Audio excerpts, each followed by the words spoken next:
Joining to weigh in and make us laugh, Arab-American comedian, speaker, writer, law professor, Amer Zahr. Thanks so much for joining us, Amer.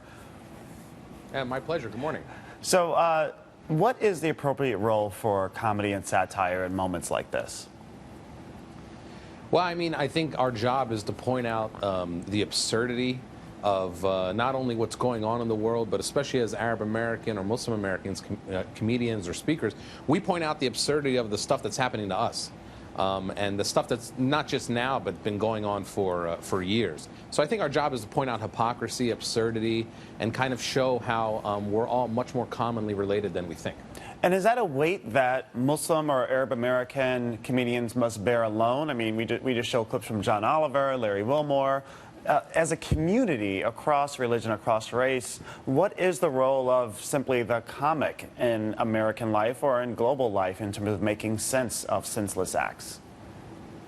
Well, I think the role of, I can speak the role of an Arab American or Muslim comic is kind of particularly unique, right? If people see us on a stage and we never touch on issues of discrimination or radicalism or terrorism, audiences would kind of expect that from us. They expect us to talk about those things, so we do. And that's part of our story, right? As being seen in that way and the way the media sees us all the time. I mean, Barack Obama, you know, who I voted for twice because he's a Muslim.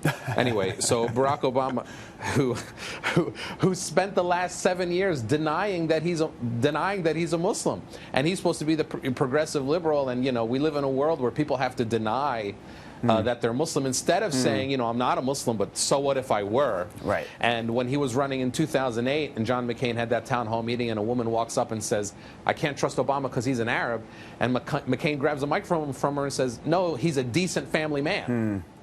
I mean, that's the world we live in, where people see us as consistently and perpetually foreign or a threat or something that is the antithesis to the American way of life. And dealing with that on a daily basis has a pretty strong weight, and it gives our presence a pretty strong gravity. So as comedians, we talk about that a lot. So walk me through, what's the difference between, say, some jokes, some comedic jokes, and political satire around very difficult issues? Is there a line there between, and let's take a look at, this is the cover from this week's Charlie Hebdo, which is, as we know, is controversial, but engages in much political satire. So I'd love to get your reaction to that, but also the bigger question about political satire versus simply humor or jokes in a particular hard situation.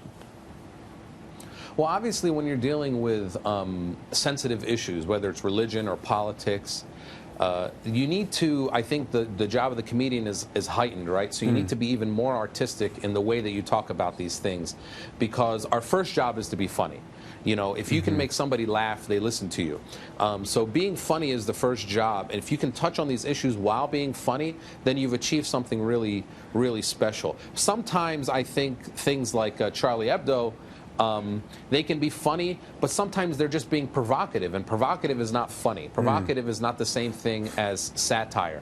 I mean, if you're drawing an image of the prophet just because you know it's going to rile people up, what purpose did you serve, really? Just to say that you think that they're getting upset about that is stupid?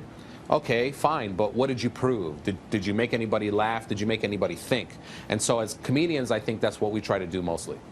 And in thinking about this current moment, you know, it's been 14 years now since 9/11, in terms of the change in national surveillance and Americans' attitudes towards Americans who are Muslim or Arab American. What has been the role of comedy and humor over this last decade and a half leading up to this moment? What do you see as sort of your contribution, the contribution of other comedians to try to help us make sense of this post 9/11 world in which we live? Well, I think it's always been the same job, which is basically telling people about who we are. You know, that it's an educational task. Telling people that Arabs have been in this country for over 100 years, that Muslims have been in this country for hundreds of years. The first Muslims to come to this country were slaves. That there's a long history. That the first mosque is in Ross, North Dakota. I mean, I bet nobody knew that. That there's still a mosque that's been functioning for 100 years in Cedar Rapids, Iowa. Okay, that Dearborn, where I live, is the Arab American capital, but there's no Sharia law here. That there's 60 churches and a bunch of ham shops, and from what I hear, like, and if you want to come visit, I can show them to you for scientific purposes, like 4 strip clubs. Okay, so there's no Sharia law. But we have to deal with these constantly putting down misconceptions. You know, when I tell people, they ask me where I'm from, I say Michigan, right. But they know I'm a little off. So where are you from? Because that's what people always say to me. They want to say, where are you from? I said, where are you from? I say, okay, from Palestine. I'm Palestinian. And that is always another conversation all alone. But, you know, I always tell people I'm from Palestine like Jesus, you know, just to make it clear. Well, too many Americans, you know, a lot of us Americans think that Jesus had blonde hair and blue eyes and he was from Texas. And, you know, that's not, that's not true. No, he wasn't from Texas or South Carolina. Thank you for illuminating that. Thanks. Yeah, and he wasn't from Bethlehem, Pennsylvania. You know, he was from Bethlehem. He was from Bethlehem, Palestine. He looked like Tony Shalhoub. He didn't look like Brad Pitt. Nothing against Brad Pitt, but you know, he looked like one of us. We deal with these things all the time. My pastor would say he looked more like me, Amer, than necessarily Tony. Well, you've never heard of Black Jesus? There's this. even a TV show about it. No. I'll tell you what. I believe a lot more in Black Jesus than I do in White Jesus. I mean, I'll tell you this. He definitely looked a lot more like you than he looked like Brad Pitt. That's for sure. Amer Zahr, and I don't think you and I look that. I don't think you and I look that different. Actually, yes. I have slightly more hair than you, not much. Comedian and professor Amer Zahr. This is by choice. Thank you so much for joining us. That's it for us today. Thanks to all my guests, and thanks to you for nerding out with us on our world's response to the deadly terror attacks in Paris. Check out our show page at msnbc.com/nerding out, and catch us every Thursday at 11 a.m. Not 8 a.m. 11 a.m. Eastern, right here on Shift by MSNBC.